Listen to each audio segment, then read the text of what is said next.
Assalamualaikum warahmatullahi wabarakatuh. Perkenalkan, nama saya Melty Amrus. Saya akan memaparkan praktik baik pembelajaran saya di kelas. Di era digitalisasi yang terus berkembang, integrasi teknologi dalam pendidikan menjadi sangatlah penting. Metode pembelajaran konvensional yang bersifat satu arah kini dianggap kurang memadai untuk memenuhi kebutuhan peserta didik yang semakin beragam dan dinamis. Sehingga ini memicu para guru untuk mengadopsi pendekatan pembelajaran yang lebih interaktif dan berbasis teknologi, seperti penggunaan aplikasi edukatif dan multimedia interaktif. Saat ini saya mengajar fisika di SMA Negeri 1 Gunung Talang, kelas 10 fase E. Salah satu inisiatif strategi saya dari pembelajaran konvensional dengan metode ceramah adalah dengan menggunakan media interaktif, seperti dalam materi fisik global, fisika pemanasan global dengan pembelajaran berdiferensiasi. Dengan harapan media ini menjadi inspirasi dan memicu peserta didik agar mampu mengeluarkan ide-ide kreatifnya, berkarya berkolaborasi dalam memahami konsep materi pelajaran sesuai kemampuan yang dimiliki, sehingga dapat menghasilkan kreasi media karya yang berdiferensiasi. Tantangan utama yang saya hadapi diantaranya mengakomodasi keberagaman peserta didik di dalam kelas. Saya harus mampu memfasilitasi ide-ide kreatif mereka dan membimbing mereka agar mampu menghasilkan kreasi yang menarik, baik memanfaatkan teknologi ataupun lainnya untuk sampai ke tujuan pembelajaran. Sebab tantangan yang dihadapi ini dilatar belakangi karena beberapa kondisi sebagai berikut. Rendahnya motivasi belajar peserta didik untuk mencari dan mempelajari sendiri materi pelajaran karena disibukkan dengan kegiatan bermain gadget. Kemudian juga media pembelajaran yang saya gunakan masih bersifat satu arah dan belum menarik perhatian peserta didik, belum melibatkan mereka dalam pembelajaran dan belum mampu mengakomodir kebutuhan pelajar peserta didik yang beragam. Dan juga materi pembelajaran tentang pemanasan global ini juga sangat mendukung untuk aksi nyata peserta didik untuk memudahkan pemahamannya. Berdasarkan kondisi inilah memicu saya untuk mampu menemukan strategi pembelajaran dengan memanfaatkan teknologi. Sebab peserta didik saat ini tidak bisa lepas dari penggunaan handphone yang sudah menjadi kebutuhan dan ketagihan. Sebagai guru inilah yang perlu kita pahami dan mencari solusi. Sebagaimana kutipan dari Bapak Ki Hajar Dewantara, yaitu anak tumbuh sesuai dengan kodratnya, baik kodrat alam ataupun kodrat zaman. Yang saya lakukan dalam menerapkan inovasi ini adalah yang pertama, berkoordinasi dengan wakil kepala sekolah bidang kurikulum untuk menerapkan pembelajaran berdiferensiasi serta berkolaborasi dengan rekan sejawat mata pelajaran fisika. Sebelum menerapkan pembelajaran berdiferensiasi, saya melakukan asesmen diagnostik, kognitif, dan non-kognitif.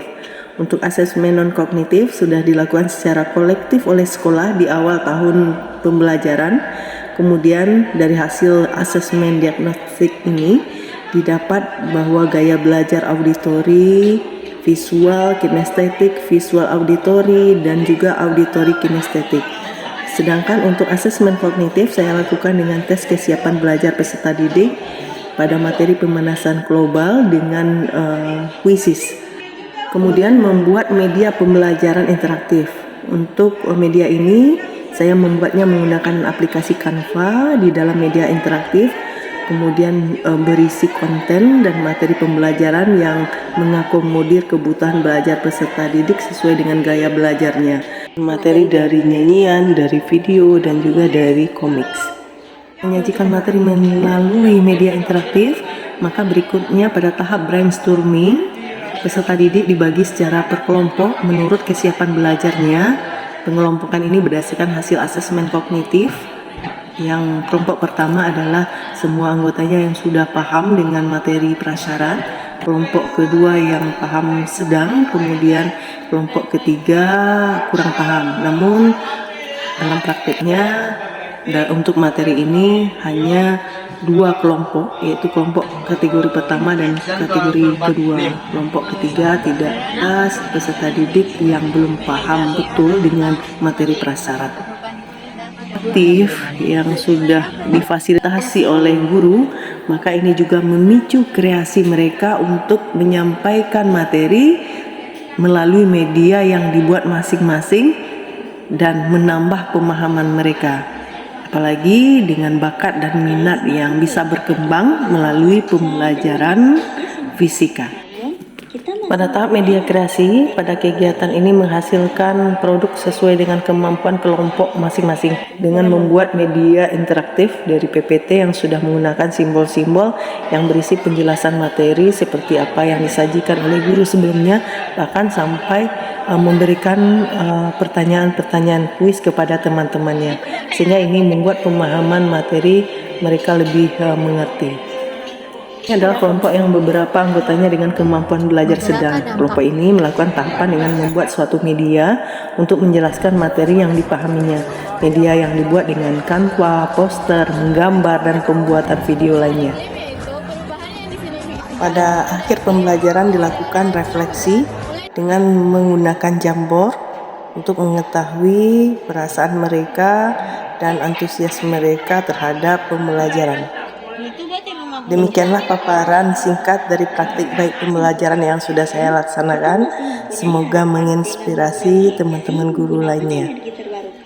Baresolo lama rasanya dimakan jo sambalado, guru harapan muridnya untuk membimbing masa depannya. Assalamualaikum warahmatullahi wabarakatuh.